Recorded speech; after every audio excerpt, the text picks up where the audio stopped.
ಓಂ ಶಾಂತಿ. ಇಂದಿನ ಮುರಳಿ ದಿನಾಂಕ 25 ಮಾರ್ಚ್ 2026.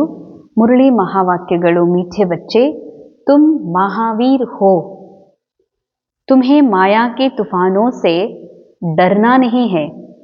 एक बाबा के सिवाय और कोई भी परवाह न कर ಪವಿತ್ರ ಜರೂರು ಬನ್ನ ಹೇ.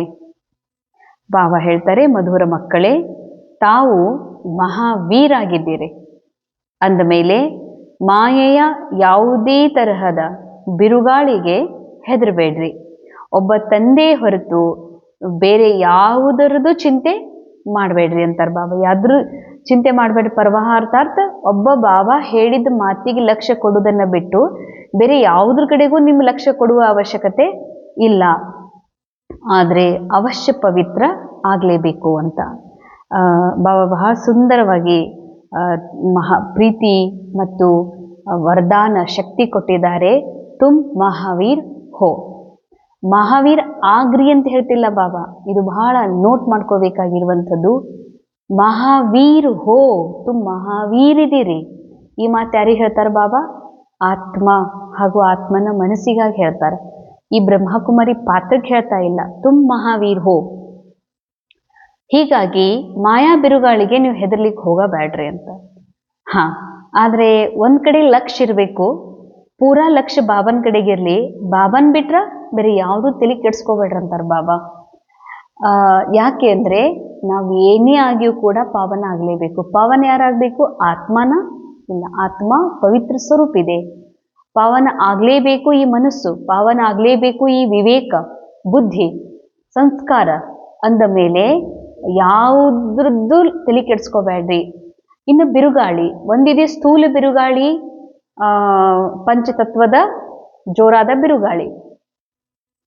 ಎರಡನೇದಿದೆ ಅನೇಕ ರೀತಿಯ ವಿಘ್ನಗಳು ಬರುವುದು, ಪದೇ ಪದೇ ಆರಾಮ್ ತಪ್ಪೋದು, ಪದೇ ಪದೇ ಅನೇಕ ಮಾತುಗಳು ಬರೋದು, ಡಿಸ್ಟರ್ಬೆನ್ಸ್ ಆಗೋದು.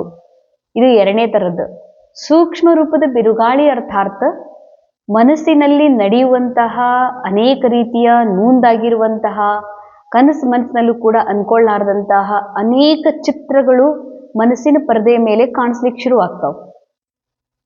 ಆದ್ರೆ ಅವನು ಬಿರುಗಾಳಿನೇ, ಬಹಳ ದೊಡ್ಡ ಬಿರುಗಾಳಿಗಳು. ಬಾಬಾ ಹೇಳ್ತಾರ, ಆ ಬಿರುಗಾಳಿಗೆ ಹೆದರ್ಬೇಡ. ಅರ್ಥಾತ್ ಇದು ನಂದು, ನನ್ನೊಳಗೆ ಈ ತರ ಹುಟ್ಟುತ್ತಾ ಇದೆಯಲ್ಲ, ಇದೇನ್ ನನಗೆ ಈ ತರ ವಿಚಾರಗಳು ಬರ್ತಾ ಇದ್ದಾವಲ್ಲ, ಈ ತರ ಇಚ್ಛೆ ಹುಟ್ಕೋತಾ ಇದ್ದಾವಲ್ಲ ಅಂತ ಗಾಬರಿ ಆಗ್ಬೇಡ. ಯಾಕಂದ್ರ ನೀನು ಇಚ್ಛಾ ಮಾತ್ರ ಅವಿದ್ಯ ಹಾಗೂ ಅಸೋಚತ, ನೀನ್ ನಿರಾಕಾರ ಅವಿನಾಶಿ ಸತ್ತಿದಿ ಅನ್ನುವ ಸತ್ಯವನ್ನ ಅರಿತವರೇ ಮಹಾವೀರ. ಆ ಮಹಾವೀರ್ ನೀವಿದ್ದೀರಿ ಅಂದ್ಮೇಲೆ ನೀವು ಯಾವ ಬಿರುಗಾಳಿಗೂ ಹೆದರುವ ಅವಶ್ಯಕತೆ ಇಲ್ಲ. प्रश्न, बच्चों में कौन सी हिम्मत बनी रहे तो बहुत ऊंच पद पा सकते हैं. ಮಕ್ಕಳಲ್ಲಿ ಯಾವ ಧೈರ್ಯ ನಿರಂತರ ಇದ್ದಾಗ ಶ್ರೇಷ್ಠ ಪದವಿಯನ್ನ ಪಡೀಲಿಕ್ಕೆ ಸಾಧ್ಯವಾಗುವುದು? ಉತ್ತರ, ಶ್ರೀಮತ್ ಪರ್ ಚಲ್ಕರ್ ಪವಿತ್ರ ಬನ್ನಿಕ್ಕಿ ಹಿಮ್ಮತ್ ಏನಿರಬೇಕು, ಸಾಹಸ ಏನಿರಬೇಕಾಗಿದೆ ಮಕ್ಕಳೊಳಗ? ಬಾಬಾನ್ ಶ್ರೀಮತ್ ಅನುಸಾರ ನಡಿಬೇಕನ್ನೋದು ದೊಡ್ಡ ಸಾಹಸನೇ. ಯಾಕೆ ಅಂದ್ರೆ ಪರಮಾತ್ಮನ ಶ್ರೀಮತ್ ಅನುಸಾರ ನಡಿಬೇಕಂದ್ರೆ ಉಳಿದೆಲ್ಲ ಮತಗಳನ್ನ ಬಿಡಬೇಕಾಗ್ತದೆ. ಉಳಿದೆಲ್ಲ ಮತಗಳನ್ನ ಬಿಡೋದು ಅಂತಂದ್ರೆ ಈಗೋ ಎಂಡ್ ಆಗೋದು. ಪೇನಲ್ಲೂ ಕೂಡ ಮನುಷ್ಯ ಬದುಕಲಿಕ್ಕೆ ಇಷ್ಟಪಡ್ತಾನ. ತನ್ನ ಓಲ್ಡ್ ಐಡೆಂಟಿಟೀಸ್ ಏನದಾವಲ್ಲ ಅದನ್ನು ಬಿಡ್ಲಿಕ್ಕೆ ತಯಾರಾಗಲ್ಲ. ನಾ ಏನಿದ್ದೀನಿ, ನಾ ಮನುಷ್ಯ ಇದ್ದೀನಿ, ನಾ ಅಪ್ಪಿದ್ದೀನಿ, ನಾನು ಈ ತರ ಸೀನಿಯರ್ ಇದ್ದೀನಿ, ನಾನು ಬಹಳ ಸೇವಕ್ಕಿದ್ದೀನಿ, ಇವೆಲ್ಲ ಬಿಡ್ಲಿಕ್ಕೆ ಇಷ್ಟಪಡಂಗಿಲ್ಲ. ಅದಕ್ಕೆ ಬಾಬಾ ಹೇಳ್ತಾರ, ಏನು ಸಾಹಸ ಬೇಕು. ಯಾವುದಕ್ಕೆ? ಪವಿತ್ರ ಆಗ್ಬೇಕು ಅಂದ್ರೂ ಸಾಹಸ ಬೇಕು. ಆ ಸಾಹಸ ಏನಿದೆಯಲ್ಲ, ಶ್ರೀಮತ್ ಅನುಸಾರ ನಡೆಯುವಂತಹ ಪವಿತ್ರ ಆಗುವಂತಹ ಸಾಹಸ ಮಕ್ಕಳಲ್ಲಿ ತುಂಬ್ಕೋಬೇಕು. भले कितने भी हंगामे हो, सितम सहन करने पड़े, लेकिन बाबा ने जो पवित्र बनने की श्रेष्ठ मत दी है उस पर निरंतर चलते रहे तो बहुत ऊंच पद पा सकते हैं. ಪವಿತ್ರ ಆಗಲೇಬೇಕು. ಪವಿತ್ರ ಆಗೋದು ಅಂದ್ರೆ ಬ್ರಹ್ಮಚರ್ಯ ಪಾಲನೆ ಅಲ್ಲ ಕೇವಲ. ಬ್ರಹ್ಮಚರ್ಯ ಪಾಲನೆಯೇ ಪವಿತ್ರತೆಯ ಬೇಸಿಕ್ ನೀಡ್ ಅದ. ಬಾಬಾ ಹೇಳ್ತಾರೆ, ಯಾವುದೇ ಕಾರಣಕ್ಕೂ ನೀವು ಪವಿತ್ರತೆ ಸಂಪೂರ್ಣ ಅವಸ್ಥೆಯನ್ನು ತಲುಪಲೇಬೇಕು. ಅದಕ್ಕಾಗಿ ಎಷ್ಟೇ ದೊಡ್ಡ ಜಗಳನೇ ಆಗಲಿ, ಯಾವುದೇ ರೀತಿಯ ಬಿರುಗಾಳಿನೇ ಬರಲಿ, ಏನೇ ಬೇಕಾದಾಗಲಿ, ಎಷ್ಟು ಸಹನ ಮಾಡ್ಕೊಳಕ್ ಬರ್ತದ ಸಹನೂ ಮಾಡ್ಕೊಳ್ರಿ. ಅನಿಸ್ಕೋಬೇಕಾ ಅನಿಸ್ಕೊಡ್ರಿ. ಖರೆ ಬಾಬಾ ಹೇಳಿದ ಶ್ರೀಮತ್ ಅನುಸಾರ ನಡೆದು ನೀವು ಪವಿತ್ರರು ಅವಶ್ಯ ಆಗಲೇಬೇಕಂತಾರೆ ಬಾಬಾ. ತೋ ಆಗ ನೀನು ಶ್ರೇಷ್ಠ ಪದವಿಗೆ ಅರ್ಹರಾಗ್ತಿ, ಶ್ರೇಷ್ಠ ಉನ್ನತ ಅವಸ್ಥೆಯನ್ನು ಇದೇ ಸಂಗಮ ಯುಗದಲ್ಲಿ ಅನುಭವ ಮಾಡೋದಕ್ಕೆ ಸಾಧ್ಯವಿದೆ. ಕಿಸಿ ಭಿ ಬಾತ್ ಮೇ ಡರ್ನಾ ನಹೀ ಹೇ, ಕುಚ್ ಭಿ ಹೋತಾ ಹೇ ನಥಿಂಗ್ ನ್ಯೂ. ಯಾವ ಮಾತಿನಲ್ಲೂ ಭಯ ಪಡಬೇಡ್ರಿ, ಹೆದರಬೇಡ್ರಿ ಅಂತಾರೆ ಬಾಬಾ. ಏನಾದ್ರೂ ಆಗಲಿ ಹೊಸದೇನೂ ಇಲ್ಲ. ಭಾಳ ನೆನಪಿಟ್ಕೊಳ್ಬೇಕಾದಂತಹ, ಭಾಳ ಮಹತ್ವ ಕೊಡಬೇಕಾದಂತಹ ಮಹಾವಾಕ್ಯ ನಥಿಂಗ್ ನ್ಯೂ. ಇದೇನಾದರೂ ನಮ್ಗೆ ಹೊಸದು ಏನೋ ನಡೀತಾ ಇದೆ, ಇಂಥದ್ದು ಎಂದೂ ಕೇಳಿರಲಿಲ್ಲ, ಬಾಬಾನು ಮುರುಳಿಯಲ್ಲಿ ಹೇಳಿರಲಿಲ್ಲ, ಇದೇನಪ್ಪ ಬಾಬಾ ಅಂತಾರೆ. ನಥಿಂಗ್ ನ್ಯೂ ಬಚ್ಚೆ, ಇದ್ರಾಗ ಏನೂ ಹೊಸದಿಲ್ಲ. ಕಲ್ಪದ ಮೊದಲಿನ ಮಾಡಲ್ಪಟ್ಟ ದೃಶ್ಯ, ನಾಟಕದ ದೃಶ್ಯಗಳು ರಿಪೀಟ್ ಆಗ್ತಾ ಇದ್ದಾವೆ ಅಂತಂದಮೇಲೆ ಇದರಲ್ಲಿ ಏನೂ ಹೊಸ ಮಾತು ಇಲ್ವೇ ಇಲ್ಲ ಅಂತ ಹೇಳ್ತಾರೆ ಬಾಬಾ. ಹೀಗಾಗಿ ನೀನು ಎಷ್ಟು ಈಗ ಹೆದರಬೇಡ. ಎದಕ್ಕೆ ಹೆದರಬೇಡ? ನಿರಾಕಾರ ಬಾಬಾ ಹೇಳಿದ ಮಾತುಗಳ ಅನುಸಾರ ನಡೆಯೋದ್ರಿಂದ ಏನು ಕಲ್ಯಾಣ ಆಗ್ತದ, ಯಾವ ಅವಸ್ಥೆ ನಂದು ಪ್ರಾಪ್ತಿಯಾಗೋದೈತಿ ಅದನ್ನು ಪ್ರಾಪ್ತ ಮಾಡ್ಕೊಳ್ಳೋದಕ್ಕೆ, ಆ ಪವಿತ್ರತೆ ಉಚ್ಛ್ರಾಯ ಸ್ಥಿತಿಯನ್ನು ಮುಟ್ಟೋದಕ್ಕಾಗಿ ಏನಾರೇ ಮಾತು ಬರಲಿ, ಎಷ್ಟರೇ ಸಹನ ಮಾಡ್ಕೊಡ್ರಿ, ಎಷ್ಟರೇ ಪರೀಕ್ಷೆ ಬರಲಿ ಸಹನ ಮಾಡ್ಕೊಡ್ರಿ ಅಂತಾರೆ ಬಾಬಾ. ಹೆದರಬೇಡ್ರಿ, ಫೇಸ್ ಮಾಡ್ರಿ. ಆ ಮೂಲ ಉಚ್ಚ ಸ್ಥಿತಿ ಅವಸ್ಥಾ ಶ್ರೇಷ್ಠ ಪದವಿ ಏನು ಪ್ರಾಪ್ತ ಮಾಡ್ಕೊಳ್ಳೋದಿದೆ ಅದನ್ನು ಜರೂರು ಪ್ರಾಪ್ತ ಮಾಡಿಕೊಳ್ಳಲೇಬೇಕು ಅಂತಾರೆ ಬಾಬಾ. ಇಂದಿನ ಮುರಳಿಯ ಮುಖ್ಯ ಸಾರ, ಸದಾ ಬಾಪ್ ಸಮಾನ್ बनने की हिम्मत रखनी है. ಬಾಪ್ ಸಮಾನ್ ಆಗೋದು ಅರ್ಥಾತ್ ಬಾಬಾನ್ ಯಾವ ಸ್ಥಿತಿ ಇದೆ, ಬಾಬಾನ್ ಈ ನಾಟಕದ ಪ್ರತಿ, ವಿಶ್ವದ ಪ್ರತಿ ಏನು ದೃಷ್ಟಿಕೋನ ಇದೆ, ಬಾಬಾರವ್ರದ್ದು ಯಾವ ಪವಿತ್ರತೆಯ ಹೈಯೆಸ್ಟ್ ಸ್ಥಿತಿ ಇದೆ, ಬಾಬಾರ ಮನಸ್ಸು ಎಷ್ಟು ಪಾವನ ಆಗಿದೆ, ಅದ್ರ ಸಮಾನ ಆಗಬೇಕಾಗಿದೆ. ಅದಕ್ಕಾಗಿ ಭಗವಂತನ ಸಮಾನ ಆಗ್ಬೇಕಂದ್ರೂ ಬಹಳ ಸಾಹಸ ಬೇಕು, ಸುಮ್ಮನೆ ಹಂಗ ಆಗಕ್ಕೆ ಸಾಧ್ಯ ಇಲ್ಲ. ಬಾಪರ್ ಪೂರ ವಾರಿ ಜಾನ, ಈ ಮನಸ್ಸನ್ನ ಭಗವಂತನಿಗೆ ಪೂರ್ಣ ಬಲಿಹಾರಿ ಮಾಡ್ರಿ ಅಂತ ಅರ್ಪಿಸಿ ಬಿಡ್ರಿ ಅಂತಾರೆ ಬಾಬಾ. ಈ ಮನಸ್ಸು ನಂದು ಅಲ್ವೇ ಅಲ್ಲ, ನಂದತ್ತು ಅನ್ಕೊಂಡು ಕುಂತೀನಿ, ಅದ್ರ ಜೊತೆಗೆ ಅಟ್ಯಾಚ್ಡ್ ಆಗಿದ್ದೀನಿ, ಈಗ ವಾಪಸ್ ಬಾಬಾಗ ಅರ್ಪಿಸ್ಬಿಡ್ರಿ. ಸೆಕೆಂಡ್ ಪಾಯಿಂಟ್, ಕಿಸಿ ಭಿ ಬಾತ್ ಮೇ ಡರ್ನಾ ನಹಿ, ಪವಿತ್ರ ಜರೂರು ಬನ್ನ, ಯಾವ ಮಾತಿಗೂ ಹೆದರ್ಬೇಡ ಅಂತಾರೆ ಬಾಬಾ. ಏನು ಬರ್ತದ ಬರಲಿ, ಆ ಬರೋದ್ರಾಗೂ ಕಲ್ಯಾಣ ಅದ, ಏನಾಗ್ತದಾಗಲಿ, ಆದರೆ ಅವಶ್ಯ ಪಾವನ, ಅವಶ್ಯ ಪವಿತ್ರ ಆಗಲೇಬೇಕು.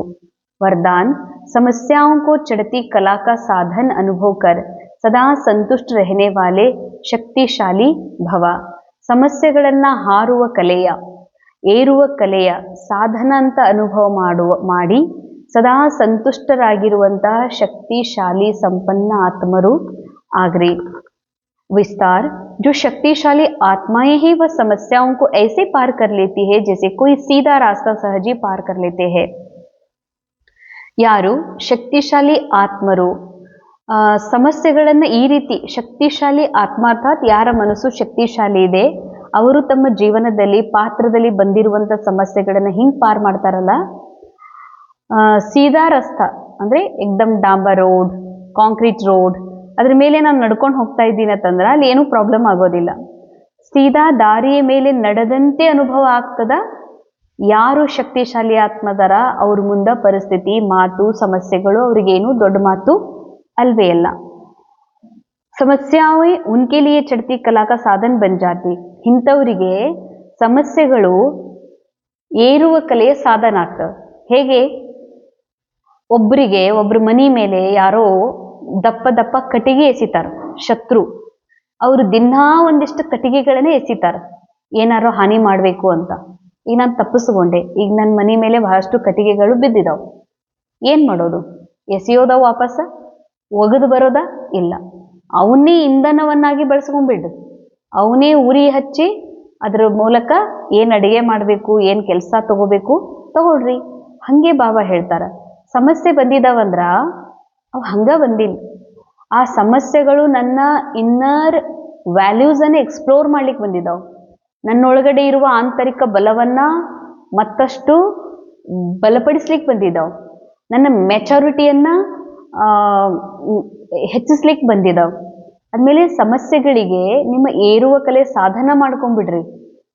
ಸಮಸ್ಯೆಪ್ಪ ಅಂತ ಸಮಸ್ಯೆಯಿಂದಲೂ ಓಡಿ ಹೋಗ್ಬೇಡ್ರಿ, ಸಮಸ್ಯೆಗೆ ಓಡಿಸುವ ಕೆಲಸನೂ ಮಾಡಬೇಡ್ರಿ.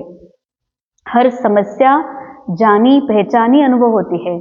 ಪ್ರತಿ ಸಮಸ್ಯೆ ಅವಾಗ ಏನಂತ ಅನುಭವ ಆಗ್ತದ, ಇದು ಏನೋ ನಾನು ಮಾಡಿಸ್ಲಿಕ್ಕೆ ಬಂದಿದೆ, ಏನೋ ನನಗಾಗಿನೇ ಬಂದಿದೆ ಅಂತ ಜರೂರ್ ಅನಿಸ್ತದ. वे कभी भी आश्चर्यवत नहीं होते बल्कि सदा संतुष्ट रहते.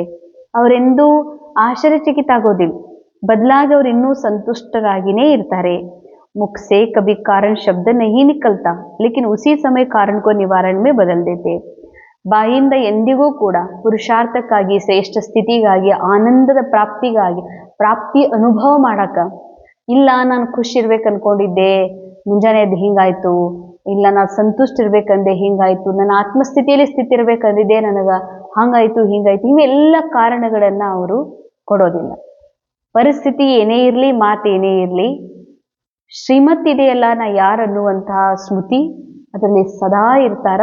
ಅವ್ರಿಗೆ ಹೇಳಾಗ್ತದ ಶಕ್ತಿಶಾಲಿ ಆತ್ಮ. ಸ್ಲೋಗನ್ ಸ್ವಸ್ಥಿತಿ ಮೇ ಸ್ಥಿತ रहकर ಸರ್ವ ಪರಿಸ್ಥಿತಿಯೋ ಕೋ ಪಾರ ಕರ್ನಾ ಹಿ ಶ್ರೇಷ್ಠತಾ ಹೇ. ಸ್ವಸ್ಥಿತಿಯಲ್ಲಿ ಸ್ಥಿತಾಗಿ, ನಾ ಆತ್ಮ ಆಗಿರುವ ಸತ್ಯದ ಸ್ಮೃತಿಯಲ್ಲಿ ಸ್ಥಿತಾಗಿ ಸರ್ವ ಪರಿಸ್ಥಿತಿಗಳನ್ನು ಯಾರು ಪಾರ್ ಮಾಡ್ತಾರೋ ಅವರೇ, ಅದೇ ಶ್ರೇಷ್ಠತೆ. ಸಿಕ್ಕಾಕೊಳ್ಳೋದಲ್ಲ, ಫೈಟ್ ಮಾಡೋದು ಅಲ್ಲ, ಪಾರಾಗೋದು ಅಂತಾರೆ ಬಾಬಾ. ಇದೇ ಶ್ರೇಷ್ಠ ಕಾರ್ಯ. ಅವ್ಯಕ್ತಿಶಾರೆ ನಿಶ್ಚಯದ ಫೌಂಡೇಶನ್ ಗಟ್ಟಿ ಮಾಡಿಕೊಳ್ಳ್ರಿ, ಆಗ ಸದಾ ನಿರ್ಭಯ ಮತ್ತು ನಿಶ್ಚಿಂತರಾಗಿರಲು ಸಾಧ್ಯ. जैसे डॉक्टर पेशेंट को पहले फेथ लाते, उन्हें विश्वास हो जाता कि यह डॉक्टर बड़ा अच्छा है. ಹೇಗೆ ಡಾಕ್ಟರ್ ಹತ್ರ ಹೋದ್ರ ಡಾಕ್ಟರ್ ಪೇಷಂಟ್ಗೆ ಒಂದು ವಿಶ್ವಾಸ ಕೂಡಿಸ್ತಾರ. ಏನು ವಿಶ್ವಾಸ ಕೂಡಿಸ್ತಾರ? ಹೋ ನನಗೆ ಇವ್ರು ಬಹಳ ಕೇರ್ ಮಾಡ್ತಾರ, ಕೇರ್ ಟೇಕರ್ ಅದಾರ, ನನಗೆ ಅವಶ್ಯ ಇವರು ಹೀಲ್ ಮಾಡ್ತಾರ, ಇವರಿಗೆ ಎಲ್ಲ ಥರದ ನಾಲೆಡ್ಜ್ ಇದೆ ಅಂತ ಡಾಕ್ಟರ್ ಪೇಷಂಟ್ ಒಳಗ ಮೊದಲು ವಿಶ್ವಾಸವನ್ನ ಕೂಡಿಸ್ತಾರ. ಯಹಾಸೆ ಶಫಾ ಮಿಲ್ ಜಾಯಿಗಿ, ಇಲ್ಲಿಂದನೇ ಡಾಕ್ಟರ್ಗೆ ಒಂದು ಸಿಗ್ನಲ್ ಸಿಗ್ತದ. जैसे डॉक्टर कितनी भी बढ़िया दवाई दे लेकिन अगर फेथ नहीं है तो उस दवाई का असर नहीं होता. ಹೆಂಗೆ ಭಾಳ ಉತ್ತಮ ಫೇಮಸ್ ಡಾಕ್ಟರ್ ಅದಾರ, ಖರೆ ಡಾಕ್ಟರ್ ಮೇಲೆ ಪೇಷಂಟ್ ವಿಶ್ವಾಸ ಇಲ್ಲ ಅಂತಂದ್ರೆ ಆ ಡಾಕ್ಟರ್ ಬಹಳ ಒಳ್ಳೆಯ ಔಷಧ ಕೊಟ್ಟರು ಕೂಡ ಅವರಿಗೆ ಅದು ನಾಟಲ್ಲ, ಅದೇನು ವರ್ಕ ಮಾಡೋದಿಲ್ಲ ಅಂತ ಹೇಳ್ತಾರೆ ಬಾಬಾ. ऐसा रूहानी डॉक्टरी में भी ऐसी शक्तिशाली स्टेज हो जो सबका फेथ हो जाए कि यहाँ पहुँचे हैं तो अवश्य कोई ना कोई प्राप्ति होती ही है. ಅದೇ ರೀತಿ ಈ ಆಧ್ಯಾತ್ಮಿಕ ಡಾಕ್ಟ್ರಿಯಲ್ಲಿ ಒಂದು ಶಕ್ತಿಶಾಲಿ ಸ್ಟೇಜ್ ನಿಮ್ಗೆ ಹಿಂಗೆ ತಯಾರಾಗಬೇಕಲ್ಲ. ಇಲ್ಲಿಗೆ ಬಂದ ಮೇಲೆ ನಮ್ಮ ಸಮಯ ವ್ಯರ್ಥ ಆಗಲ್ಲ, ಇಲ್ಲಿಗೆ ಬಂದ ಮೇಲೆ ನನಗೆ ಜರೂರ್ ಪ್ರಾಪ್ತಿ ಆಗ್ತದ, ನಾನು ಅವಶ್ಯ ಗುರಿಯನ್ನು ತಲುಪ್ತೀನಿ ಅಂತ ಅವರಿಗೆ ಅನುಭವ ಆಗಬೇಕು ಅಂತ ಹೇಳ್ತಾರೆ ಬಾಬಾ. ಅಂದಾಗ ನೀವು ವಿಶ್ವಾಸ ಕೂಡಿಸ್ಕೊಂಡಾಗ, ಅಂಥ ಸ್ಥಿತಿ ಮಾಡಿಕೊಂಡಾಗ ಮಾತ್ರ ನಿಜವಾಗಿಯೂ ನಿಮ್ಮ ಜೊತೆಯಲ್ಲಿ ಅನ್ಯರೂ ಕೂಡ ನಿಶ್ಚಿಂತ ನಿರ್ಭಯರಾಗಿರಕ ಸಾಧ್ಯವಿದೆ.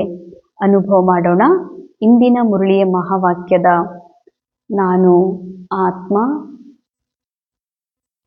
ಈ ನಾಟಕದಲ್ಲಿ ನನಗೆ ಸಿಕ್ಕಿರುವ ಪಾತ್ರವನ್ನು ಅಭಿನಯ ಮಾಡುತ್ತಾ ನಾನೀಗ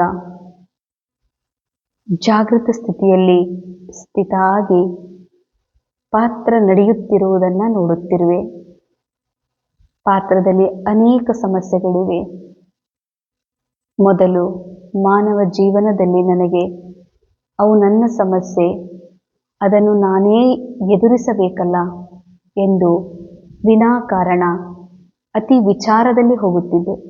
ಈಗ ನನಗೆ ಅರ್ಥವಾಗಿದೆ, ಪರಿಸ್ಥಿತಿ ಕೇವಲ ಪೇಪರ್ ಟೈಗರ್, ಪರಿಸ್ಥಿತಿ ಕೇವಲ ನೂಂದಾಗಿರುವಂತಹ ಸ್ಕ್ರೀನ್ ಮೇಲಿನ ದೃಶ್ಯಗಳು ಮಾತ್ರ. ಅವೆಂದಿಗೂ ನನ್ನನ್ನು ಅಲುಗಾಡಿಸಲು, ನನ್ನನ್ನು ಭ್ರಮಿತಗೊಳಿಸಲು ಸಾಧ್ಯವಿಲ್ಲ. ಯಾಕೆಂದರೆ ಸಮಸ್ಯೆ ರೂಪದಲ್ಲಿ ಯಾವುದು ನನ್ನ ಎದುರಿನಲ್ಲಿದೆಯೋ ಅದೇ ನನಗೆ ಮುಂದೆ ಹೋಗಲು, ನನ್ನ ಆತ್ಮ ಜಾಗೃತಿಗಾಗಿ, ನನ್ನೊಳಗಿನ ಕಮ್ಜೋರಿಗಳನ್ನು ಗುರುತಿಸಿಕೊಳ್ಳೋದಕ್ಕಾಗಿ ಅವು ಇಂಧನಗಳಿದ್ದಂತೆ. ಹೀಗಾಗಿ ಸಮಸ್ಯೆಗಳಿಗೆ ನಾನು ಓಡಿ ಹೋಗುವ, ಸಮಸ್ಯೆಗಳಿಂದ ತಪ್ಪಿಸಿಕೊಳ್ಳುವ ಕಾರ್ಯವನ್ನು ಬಿಟ್ಟು ಸಮಸ್ಯೆಯನ್ನೇ ನನ್ನ ಏಳಿಗೆಯ ಮೆಟ್ಟಿಲನ್ನಾಗಿ ಮಾಡಿಕೊಂಡು ನಡೆಯುವ ಶಕ್ತಿ ನನ್ನಲ್ಲಿ ತುಂಬಿದೆ. ಓಂ ಶಾಂತಿ.